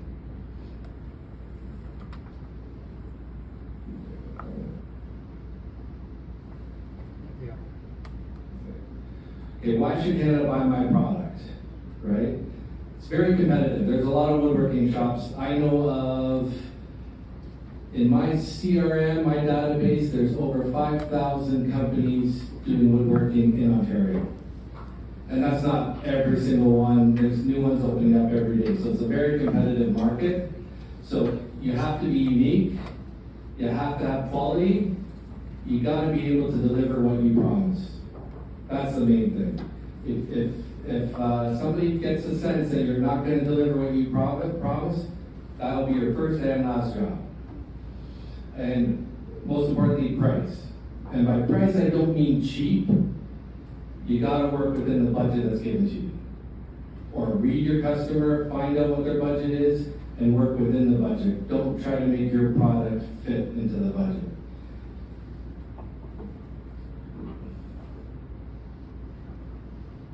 So if you look at the imported furniture into Canada in 2021, you'll see China is the biggest, we import the most furniture from China. So we have our cheap market taken care of. We don't need cheap goods here, right? So we do need quality. United States, a lot of it will be Canadian subsidiaries or shipping from there, like Steelcase and stuff like that. There's also perception a little bit better quality when it's USA made. That's a debate for a different day. Italy, you'll see a lot of the furniture from Italy, but again, it comes behind Mexico and Vietnam. So if you're bringing your product, you got to bring quality. Don't get down in the ditches with price because you're not going to win that one. How to be successful here in Toronto, Canada. Understand the needs and expectations of your customer. Speak to them, listen to them, right? And don't try to push your product or make your product fit into their needs. Listen to them and make sure you can deliver what they want. As one person told me once, God gave you 2 ears and 1 mouth, so listen twice as much as you speak. Have a well-documented contract. So whatever your proposal is, make sure it's well documented, make sure everything you've agreed to is in writing. Get your approvals, right? Get color samples, get whatever you need to be successful, make sure it's documented. Nothing on the phone or a handshake or we discuss this. Because the easiest way is when it's documented. Make sure you follow local bylaws. So on furniture, that doesn't really come necessary, but if you start doing millwork in commercial buildings, you'll have to follow certain guidelines. We have NAS up here. So there'll be a set of specifications and guidelines you have to follow. Just saying that, well, we build it like this in Europe, that won't do here. So make sure whatever contract, if you're going for government jobs, make sure you find out what the specifications are and make sure you follow them. Right? Because that's a contractual agreement, and you will suffer if you don't follow those specifications. As well as when you're doing wall paneling, there's fire ratings, there's fire codes, and here it's really the regulations and guidelines. You still might not, it's not black and white, so you do have to discuss this with your customer up here. So it'll vary from municipality to municipality to fire chief to inspector. You never know what it is, so you do have to speak. Keep your customers updated and communicate regularly. So tell your customer how you're doing, tell them what material you're having challenges with. If you're going to be late, it's best to tell them well in advance, not on the day you're supposed to install. Right? So communicate. If you can't keep your promise, tell them why. Everybody's understanding this is construction. We don't work hour to hour, right? So you can deal with a problem if you know that there is one. When you don't know there's a problem, very hard to deal with. And keep your promised delivery dates. That is one of the most important things that works with every company here. Toronto, as big as we look at size, as big as we think we are, it's a very small city. You screw up one job, everybody knows. Right? So whatever you say you're going to do, keep your commitment. And I'll just end off with, this still saying that I like approach each customer with the idea of helping him or her to solve a problem or achieve a goal, not of selling a product or a service. Thank you.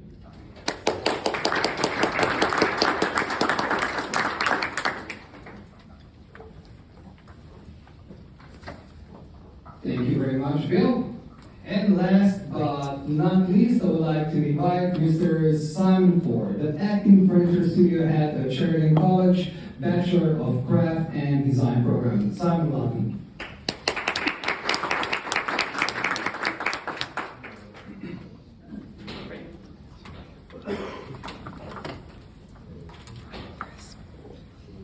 Hello and welcome. My name is Simon Ford. Thanks, Simon, for the introduction. As Simon mentioned, I'm a faculty member in the acting furniture studio head at Sheridan College's Bachelor of Craft and Design program. I'm much more at home talking to groups of students about the ergonomics of chair prototypes in an SU studio space than a room full of delegates. But I'm really grateful to have the chance to share with you all today a brief presentation about our program. And I've been excited over the course of the day to discuss potential alliances and mutually beneficial opportunities. So thanks. Since its establishment in 1967, Sheridan College has grown from a small local college of 400 students to one of Ontario's leading post-secondary institutions, educating approximately 18,000 full-time students every year over 3 campuses in Oakville, Brandon, and Mississauga. And those cities are all within a 1-hour drive of Toronto, if the traffic is good. But almost 6,000 of these students are international students, representing over 100 countries. And accordingly, the college has robust services and supports in place to help these international students adjust to studying in Canada. Let's see if I can figure this out. Okay. The Bachelor of Craft Design program is one of 38 programs offered within Sheridan's Faculty of Animation, Arts, and Design, which is Canada's largest art school. It's a 4-year degree-granting program where students gain a broad foundation in craft and design while majoring in one of our 5 studios. And those studios are ceramics, furniture, glass, industrial design, and textiles. Students take courses in the home studio taught by faculty who work within the industry, grounding their learning in a chosen medium or discipline. But they're also required to take courses in 4 of the others, our 4 other studios, to broaden their skills and knowledge and give them a taste of what these other disciplines have to offer. There are many opportunities, courses, and projects built into the curriculum that aim to encourage collaboration, interdisciplinary approaches, and innovative ways to explore the potential of contemporary art, craft, and design. Support courses provide supplementary skills and knowledge in such areas as business management, technical drawing and modeling, studio photography, marketing, and promotion. Studio-specific history courses allow students to get a sense of where their own work falls within a greater historical context, while academic breadth courses round out their educational experience. In Sheridan's Furniture Studio, we recognize that design and making are interconnected. Students gain real-world, hands-on experience designing and fabricating furniture pieces by incorporating an understanding of structure, function, and aesthetics, designing and creating beautiful and functional pieces. Throughout the program, students are encouraged to creatively explore ideas through digital and physical models, testing the material and structural limitations in mock-ups and prototypes. We strongly feel that an intimate knowledge of the materials and fabrication process of furniture informs its design. Students have full access to a studio space outfitted with such equipment as hand and power tools, jointers, planers, table and panel saws, meter presses, and a CNC router. Learning how to proficiently operate and maintain this equipment is part of the educational experience. And we work with companies such as Festool, who generously support and sponsor our program with their tools and equipment. The curriculum also includes a work-integrated learning opportunity. and this is particularly where I think there may be some opportunities here. We're in the third year of the program. Students completed a 14-week co-op work placement. Again, providing hands-on experience that is a highly valued asset within the industry post-graduation. We aim to connect furniture and our students with community. Our community of furniture alumni, many of whom remain in close contact with the program as visiting lecturers, guest critics, and industry partners, have gone on to work with internationally recognized companies such as Design Within Reach, EQ3, Foco Island Workshops, Muto, Need Camper, Steelcase, and Yadu Kuschelberg. Many have launched studios or companies of their own, such as the Brothers Dressler, Cool Company, and MSPS Studio. Many have shown their work internationally in New York, Miami, Milan, and Stockholm. And many have gone on to teach at schools such as Anderson Ranch, the Center for Furniture Craftsmanship, OCAD University, and within our own program at Sheridan College. The community network provides valuable connections for our students during and after their studies, and I'm looking here to make community connections across the ocean with you all today. We also look to create opportunities for students to connect with our local communities as well. Recognizing that the furniture industry can be inaccessible to a lot of marginalized communities, for the past 13 years now, we have run what we have been calling community engagement projects. These projects provide students with applied research skills, asking them to co-design and fabricate furniture that meaningfully populate spaces for women's shelters, affordable housing facilities, children's hospices, and mental health facilities, just to name a few. And by co-design, I mean that students are designing with rather than for an intended user group. These projects are near and dear to my heart, so I'll provide a deeper dive into our most recent project to give you a sense of what the students experience. Just this past term, our third-year students partnered with library staff and an incredible and diverse group of Indigenous community members, two of whom are pictured here, to expand, reimagine, and co-design furniture for the Indigenous Knowledge Center in the Thunder Bay Public Library. In early January, students, faculty, and a professional mentor flew 2 hours north to spend a 3-day weekend in Thunder Bay sharing meals and conversations, building relationships and trust with these design partners. Students participated in land-based activities such as snowshoeing on Fort William First Nation, led by a local knowledge keeper. The weekend involved co-design activities where students listened to these partners and brainstormed ideas with the goal of co-creating a welcoming space that truly reflects the vision and values of the community there. This information provided the foundation for the concepts that students continue to develop in subsequent weeks back at the college. Students returned to Thunder Bay in mid-February to present refined concepts back to the project partners as scale models of digital presentations. The reaction to these concepts was resoundingly positive, although the design partners provided valuable feedback at that stage. It was then incorporated into the students' design revisions. So work was fabricated by students during the remainder of the term and is scheduled to be installed in the newly expanded space in mid-June. These community engagement projects, which change year by year, provide students with excellent real-world experience, working with clients and user groups prior to graduation. But I strongly feel that community empowerment and collaborative skill building are outcomes as valuable as the furniture itself. Situated in the third year of the program, it also allows students to look beyond their own design approaches and egos and empathize with the needs of a community that has historically been marginalized in advance of determining what their thesis projects are in their final years.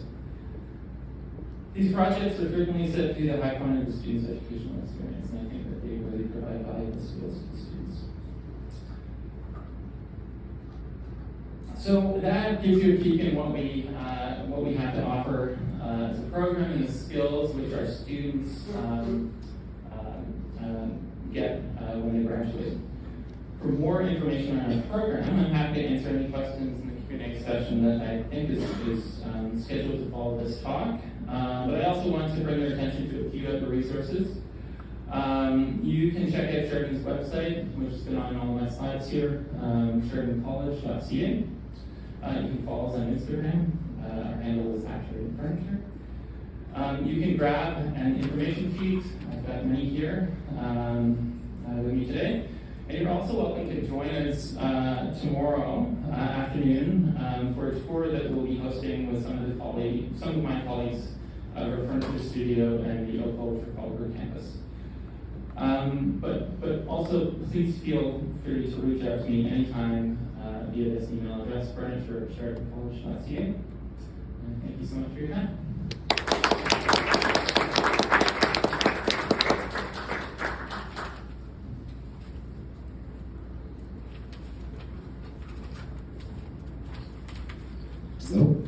Oh, you can hear me. Thank you, Simon, very much for this presentation.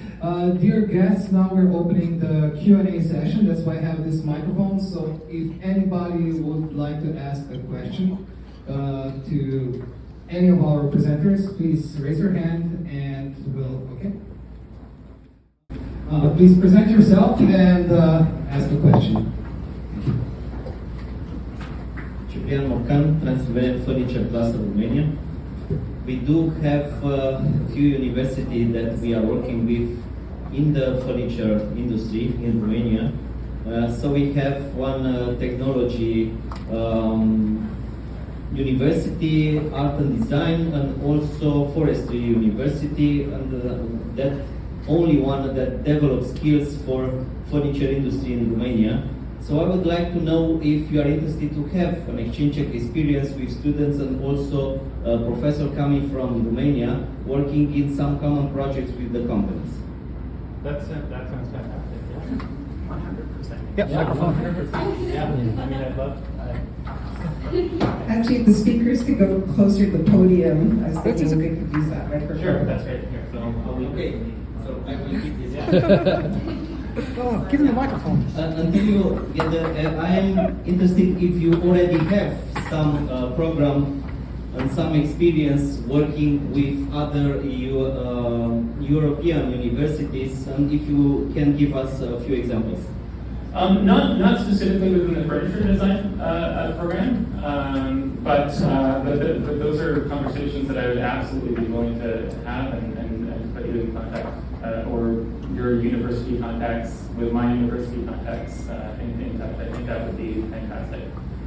Yeah. Great, because we are having an infrastructure, competence and excellence center for furniture in Romania in the end of this year, and we are trying to put content in that infrastructure, and we are more than eager to find some partners that are willing to have an exchange experience, not only in business field but also in university and students exchange of experience. That sounds fantastic. So let's exchange contact information. That's great. Thank you very much. Simon, grab that. Okay. Thank you for the microphone. Okay, any next question? Please raise your hand. Next questions? No more questions? All right, so we're sure? 3, 2, last call. Okay. I wanted to ask, I don't need the microphone. I wanted to ask Mr. Bill, who presented the Doing Business in Canada advice, and I wanted to ask you specifically regarding SMEs who are really specific in their products and are trying to reach bigger markets. What would be the biggest advice you can give to them in doing business in Canada, for instance? Where do they find the partners that they need? And yeah, that's all. Google. From you, because, No, but Google is a great place to start. We start even in machining. I get a new customer call in, I look up Google, I see what they do, I size them up, I see, okay, they can do a machine like this, they can't. Then you start talking to them, right? So you mean basically wider and big visibility on the internet, Yeah. so you can be easily found. The information is accessible to those who are looking for you. So yeah. The only thing you have to be careful of, you have to do Google isn't everything. It's very easy for somebody to put a web page up and say that they can distribute your product, but they work out of their garage. So you do have to start asking around who they are. You can ask your local chamber of commerces. Like we do this for Slovenian companies. They'll give us a suggestion. This company contacted me, and we do the background work to double check that, yeah, this is legit. So just be careful. Not everything is what you see. Thanks so much. Thank you. I can add to that. I think we have at IDC a network of, thank you, a network of dealers, industry, manufacturers, agents who can support, and we could guide some of you to the appropriate people that make sense to partner with. So if you have specific targets and specific challenges, someone on my team can perhaps help guide you after a Google search to verify perhaps who those contacts may be. Thank you very much. Any other questions? Yes, please. Actually, not so much for the speakers, maybe for Bill, I'm not sure. But more for the clusters. When I watched the presentations today, I noticed that many of you are going after the audience target of interior designers and architects. And not one slide could I see, I'm looking for dealers, retailers, or I'm looking for distributors. As you know, Canada is a distributor network. And so I'm more interested to hear from the clusters or anybody that's brave enough to answer my question. Is that an audience that's important to you too? Because it's, as much as I'm an advocate for the interior design architect community, I work with Trevor, kind of, sometimes, adjacent. There is that whole network of dealers and distributors that we need to perhaps also take into consideration. So if anybody wants to help me out here, I'd like to understand that. Maybe you can answer. No, I can't answer it. I'm going to just elaborate on it. I was having a conversation with, I think, Romania in the other room, is that in Canada, the architects and the interior designers are specifying. So they are pointing at your product and saying, this is what we need. But they don't get involved in pricing, quoting, ordering, delivering. The distribution channel is through a dealership network, and the dealer is the one that is going to actually handle the sales. So you want to do two things: meet the person that's going to specify, which is the architect and designer, and also meet the dealer who's going to get your product to the site. Excellent. I do have a question. Yes, thank you very much. What I can add is just to understand the process, because we started this project with half a year when we have several meetings with all the partners across Europe, and we do have the development of a common strategy process, and in the end it's just the terminology that we are using, but in the end most of the partners and the SMEs we are working with said that would like to have in these exploratory visits, and after that in matchmaking events, and after that if we are going to have the local representation, to put in contact with designers, with architects, with builders, and so on. But they start the list almost all the time with the designers and the architects. And of course, the business model is very different from country to country. We are speaking about Africa. I told you that we also approached two other countries, South Africa and Egypt, and United States and Canada. And one of the remark was, in Canada, it's different business than is in US. But I believe it's a different way of doing for South Africa, Egypt, and also North American countries. So it's just the terminology, but we are looking for those who are open to have business with European manufacturers in the end, and the service that we provide.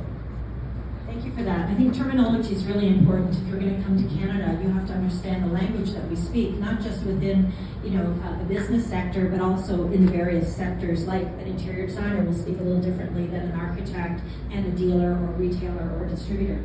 So I understand now and respect that. Thank you for clarifying that.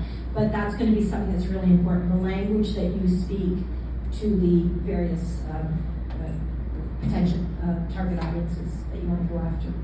Thank you very much, because I will take this some for the future activities that we will have in plan. And of course, it's very important to understand that the next step to be more focused on some community and some of the partners that will share the same interest with us. Good. Thank you. I'm just going to always end up with the microphone. I think that this is a first step for these three clusters coming to Canada and the US, and the notice to invite potential B2B participants was quite short. And I think what we need to do together is for the next one is to target the right participants that will show up to have these conversations. So we can bring agents, we can bring dealers, we can bring architects, interior designers, and everybody who might play a role in all of the channels you need to get here. So I would not focus exclusively on my community of interior designers, because that's only one piece in getting your product. Now, the one other thing I wanted to add to my previous comment about interior designers not actually acquiring product, it's entirely different in the residential sector. In residential, the designer will purchase the product and they will resell it and make money off of it. In corporate commercial hospitality, that doesn't happen. Very different. So your pricing structure is going to be really important too. So I think you can learn from what Trevor was saying. You will learn if we bring, at the next time you come together as a cluster here, and we bring people together, you will learn from the different segments on what's important to them, how they conduct business. Your pricing model is going to be really important. There's several things that you will learn from different sectors on how to really integrate and potentially be successful in this market.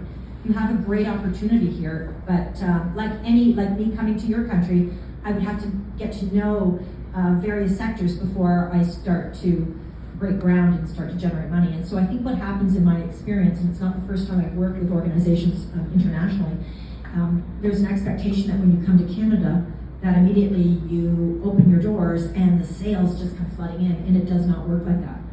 The same like with me going and doing back in 1995 when I was selling Canadian products in Europe. You have to have that patience, and I think that what's really important is the relationships that you build. And set expectations. Limit them. Don't assume that this massive market is going to be your golden ticket. I do have one more question. This is for Bill. Bill, and I'm not going to put you on the spot, but I think it's important to clarify. In one of your slides, you showed what was important: being unique, having quality, pricing, and all of those. And I just want to expand a little bit on uniqueness, because I'm just going to use doors. If we're in the door business, a door is a door is a door, right? How is doors unique? Furniture, yes, you've got that opportunity to be creative in the design. Can you help maybe give a little bit more information on what uniqueness may mean to us versus our manufacturers? In the commercial industry that I'm in, you have your man doors, typical slab veneer door. There's a lot of European design doors with great sound ratings, with sound baffles in them, stuff that we're not making here. Here we're just sort of generalizing, that's our door, that's our door. Even like now perforated sound panels that are on the walls. They're all sound rated, baffling. There's a lot of products that we're not making here that are getting shipped here, but in smaller doses. So if you're unique and you have something that is just above an extra panel, it does a little bit more, a lot easier to sell than just a standard panel. Yeah, and the point of that question was just do not assume that because you make it in your country, that we haven't here.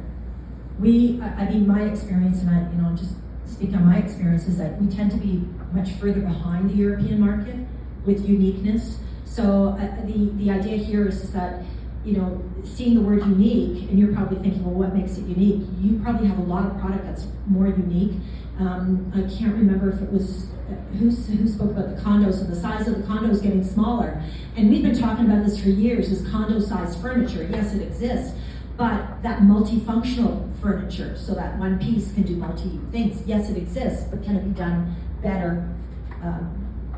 Sustainability is really important. A lot of design communities, even retailers, are starting to look at sustainability companies and so on. So there's a lot of opportunities to be unique and talk about that. And I just wanted to express that, because unique can mean, can be pretty basic. And what does that really mean? Thank you.